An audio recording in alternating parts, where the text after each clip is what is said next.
नमस्कार दोस्तों, Hindi short hand coaching में आप सभी का स्वागत है।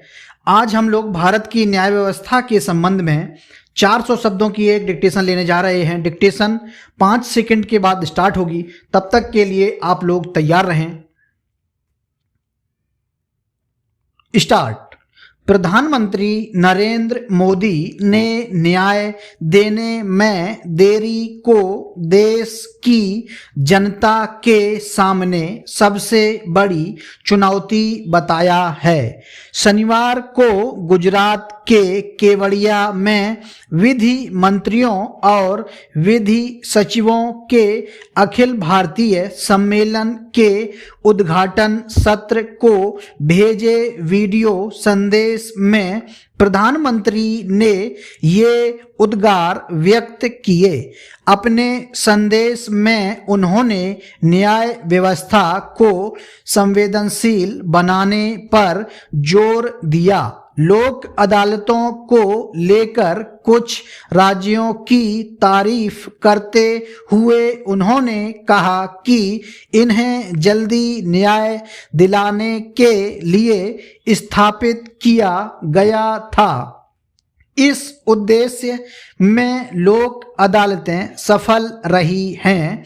इन अदालतों ने लाखों मामलों को सुलझाया है। अदालतों में मामलों के अंबार और गरीब व्यक्ति को इसके चलते न्याय मिलने में होने वाले विलंब का जिक्र करते हुए उन्होंने कहा कि लोक अदालतों के गठन का मकसद यह भी था कि मामलों का त्वरित फैसला हो ताकि गरीब व्यक्ति को न्याय के लिए हलकान न होना पड़े।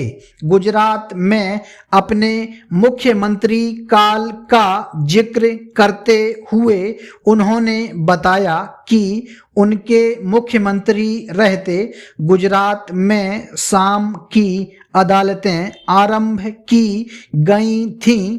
इन अदालतों में भी लाखों केस सुलझाए गए और मामलों का जल्द निपटारा होने से संबंधित पक्षों ने राहत की सांस ली।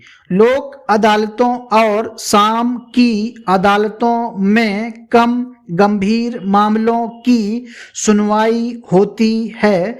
इससे एक तो अदालतों पर काम का बोझ कम होता है और दूसरे फरियादी को अनावश्यक विलंब से निजात मिलती है। दरअसल भारत के न्यायिक क्षेत्र की जहां तक बात है तो पाते हैं कि यहाँ मामलों के निपटारे में बेहद ज्यादा समय लगता है।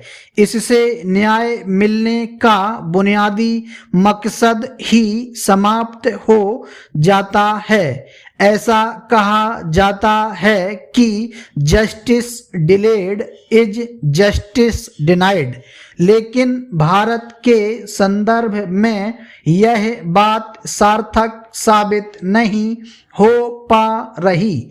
यह भी देखने में आया है कि आम आदमी को कानून की बारीकियां तो दूर, कानून की बुनियादी जानकारी भी नहीं होती।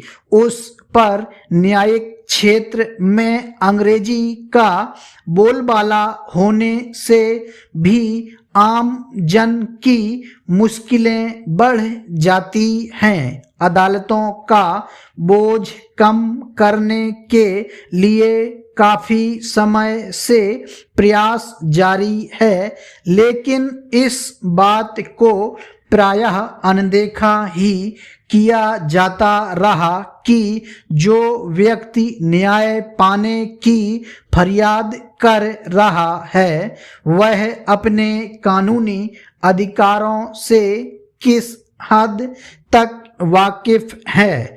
गौर करें तो पाएंगे कि कानून की दुनिया में वह अनजाना सा और असहाय सा दिखलाई पड़ता है। जरूरी है कि उसकी कानून कायदों को लेकर साक्षरता में इजाफा किया जाए।